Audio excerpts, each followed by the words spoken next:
अस्सलाम वालेकुम। इस्लामाबाद इस वक्त मुकम्मल तैयार है अमेरिका और ईरान के माबैन मुज़ाकरात के लिए, और रात को अमेरिकी नायब सदर JD वेंस पहुंच रहे हैं और उसके साथ ही ईरानी वफ़द भी इस्लामाबाद पहुंच रहा है।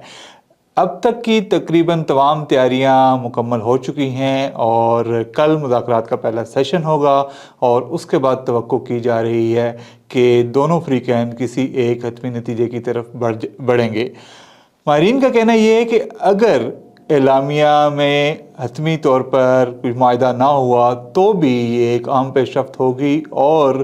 कहीं ना कहीं आगे दोनों फ़रीक़ैन बढ़ेंगे, जिससे जंग बंदी में तोसी और दोनों ममालिक के माबैन हालात बेहतर होने में मदद मिलेगी। लेकिन इन मुज़ाकरात में एक रखना भी है।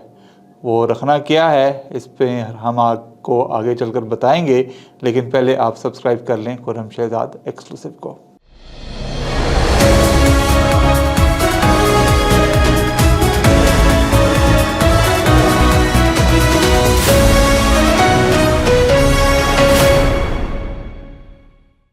तो जनाब अमेरिकी नायब सदर JD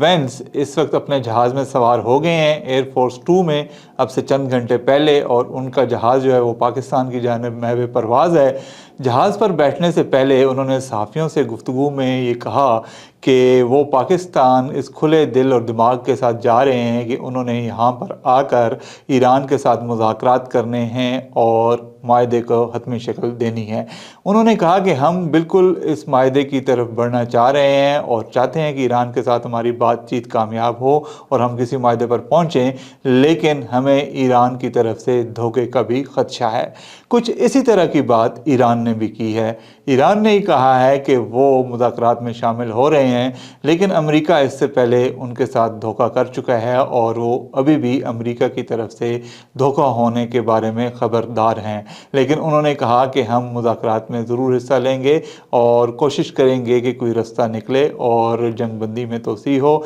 और एक जामे मायदे की तरफ बढ़ा जाए। इससे पहले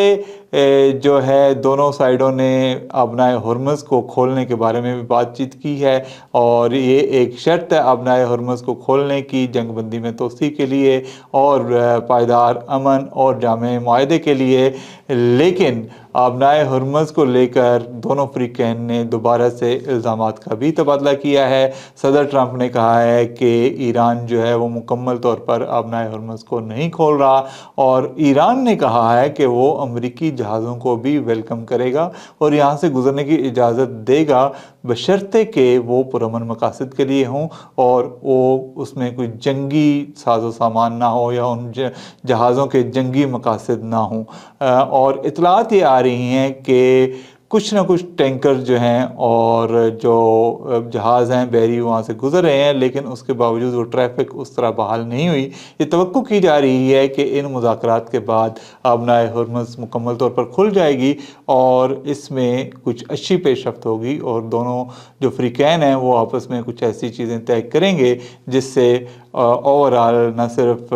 ख़ित्ते को फ़ायदा होगा बल्कि पूरी दुनिया को भी फ़ायदा होगा। इसके साथ ही एक और अहम डेवलपमेंट गुज़श्ता रोज़ हुई जब ईरान और सऊदी अरब के वज़राए ख़ारजा ने आपस में फ़ोन पर बातचीत की, और ये बातचीत पाकिस्तान के तवस्सुत से हुई है, क्योंकि पाकिस्तान ने ईरान के वज़ीर ख़ारजा को रज़ामंद किया कि वो अपने सऊदी जो काउंटर पार्ट हैं वज़ीर ख़ारजा उनसे बात करें, और दोनों वज़राए ख़ारजा ने फिर बात करके अपने जो है आपस में जो बामी दिलचस्पी के अमूर हैं उन पर तबादला ख्याल किया और हालात को बेहतर करने में वो आगे बढ़े। लेकिन इससे एक रात पहले जब लबनान पर हमला किया था इज़राइल ने, तो ईरान जो था वो जवाब देने पर तैयार बैठा था UAE के थ्रू, और ईरान ने मुकम्मल तैयारी कर ली थी कि वो UAE पर अटैक करेगा। लेकिन वहाँ भी पाकिस्तान ने ईरान को रोका और उन्हें कहा कि अगर अभी आप अटैक करेंगे तो मुज़ाकरात जो हैं वो सबूताज होने का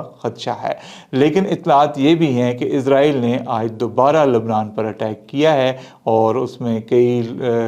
जानें ज़ाया हुई हैं, कई लोग शहीद हुए हैं, और ये लग रहा है कि इज़राइल ये अटैक्स जारी रखेगा। हालांकि کہ یہ بھی طے پا گیا ہے کہ اگلے ہفتے امریکہ میں لبنان اور اسرائیل کے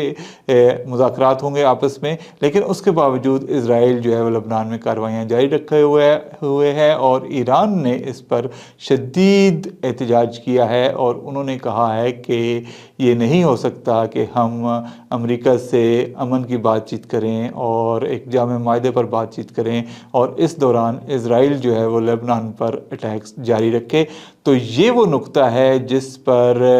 دونوں فریقین جو ہیں ان کے مذاکرات میں رکھنا آ سکتا ہے۔ اگر امریکہ اسرائیل کو کنٹرول نہ کر سکا، اگر لبنان پر حملے بند نہ ہوئے، تو یہ ایک وہ نقطہ ہے جس کے ذریعے مذاکرات جو ہیں وہ ٹوٹ سکتے ہیں۔ لیکن ہماری اطلاعات کے مطابق دونوں ممالک کے ابتدائی جو لوگ ہیں جو وفود میں شامل ہیں وہ پچھلے کئی روز سے اسلام آباد میں موجود ہیں اور ان کے درمیان آلریڈی مذاکرات کسی حد تک شروع ہو چکے ہیں بنیادی باتوں پر، اور وہ اچھے مثبت طریقے سے آگے بڑھ رہے ہیں، اور جب وہ اپنی بات چیت اور ایک بیسک ڈرافٹ فائنل کر لیں گے تو پھر آج رات جب وہ جے ڈی وینس اور ایرانی قیادت پہنچے گی یہاں پر، تو پھر وہ کل بیٹھ کر ان نکات پر حتمی بات چیت کریں گے اور اس کے بعد اعلامیہ جاری کر دیا جائے گا۔ ہمیں یہ بتایا جا رہا ہے کہ ہو سکتا ہے مذاکرات جو ہے اتوار کے روز بھی جاری رہیں، لیکن اس بات کا امکان بھی موجود ہے کہ کل ہی دونوں فریقین کسی نقطے پر پہنچ کر اور کچھ ایگریمنٹس پر پہنچ کر ایک حتمی جو ہے وہ اعلامیہ جاری کر دیں، لیکن اس بات کے بھی امکانات موجود ہیں کہ وہ اعلامیے پر متفق نہ ہو سکیں اور کچھ اس طرح کی بات ہو کہ مذاکرات کا ایک اور سیشن کچھ دن بعد کہیں اور ہو۔ تو یہ اب تک کی پیش رفت ہو رہی ہے۔ اس سے پہلے جو ہے امریکی صدر کا جو سیکیورٹی کی متعدد ٹیمیں یہاں پر پہنچ گئی ہیں، ان کی ذاتی گاڑیاں جو ہیں وہ بھی پہنچ گئی ہیں۔ C-130 طیارے 3 آئے ہیں یہاں پر امریکی، اور یہ کہا جا رہا ہے کہ اس میں متعدد گاڑیاں جو ہیں وہ آئی ہیں جن کو امریکی صدر اپنے دورے کے دوران استعمال کریں گے، اور ان کا پورا سٹاف اور دیگر جو آلات ہیں وہ ان طیاروں میں موجود تھے۔ اور آج رات ہمیں یہ بتایا جا رہا ہے کہ صبح تقریباً 3-4 بجے کے قریب وہ لینڈ کریں گے اسلام آباد میں، اور یہاں پر لینڈ کرنے کے بعد پھر وہ اپنی رہائش گاہ جائیں گے اور اس کے بعد پھر کل صبح مذاکرات میں وہ شامل ہوں گے۔ اس کے ساتھ ساتھ دنیا بھر کا میڈیا اسلام آباد میں پہنچ چکا ہے، اور پاکستان نے امریکی اور ایرانی میڈیا کو اور دیگر وفود کو یہاں پر آنے کے لیے ویزا آن ارائیول بھی آفر کیا ہے، یعنی کہ ان کو پہلے سے ویزا لینے کی کوئی ضرورت نہیں ہے۔ جو بھی جرنلسٹ ایران سے یا امریکہ سے آنا چاہے وہ یہاں پر آ سکتے ہیں بغیر ویزے کے، اور ایئرپورٹ پر ان کو ویزا مل جائے گا۔ تو اسلام آباد مکمل تیار ہے۔ آج بھی گہما گہمی رہی، شہر مکمل طور پر بند رہا، خاص کر ڈی چوک اور جو ریڈ زون ہے اس کا علاقہ۔ کل ہم نے آپ کو کچھ اس کے مناظر بھی دکھائے تھے، آج بھی تقریباً وہی مناظر رہے اس کے، اور لوگوں کی جو موومنٹ ہے وہ کم ہے، اور مرکزی شاہراہیں جو ہیں وہ سیکیورٹی کی وجہ سے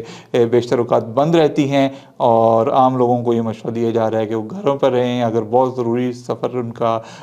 بنتا ہے تو وہ متبادل راستے استعمال کریں۔ آج تک کے لیے اتنا ہی، ہم اس پر نظر رکھے ہوئے ہیں، اور کل ہم دوبارہ آپ کو مذاکرات کی اپڈیٹ کے ساتھ ملیں گے۔ ہم امید کرتے ہیں کہ کل جب ہم دوبارہ بات کریں گے تو اس وقت تک اعلامیہ جاری ہو چکا ہوگا، اور پھر ہم اس اعلامیے پر آپ کے سامنے گزارشات پیش کریں گے۔ اب تک کے لیے اتنا ہی۔ آج کے لیے مجھے اجازت دیجیے، اور خرم شہزاد ایکسکلوسیو کو لائک کیجیے، سبسکرائب کیجیے اور شیئر کیجیے۔ بہت شکریہ۔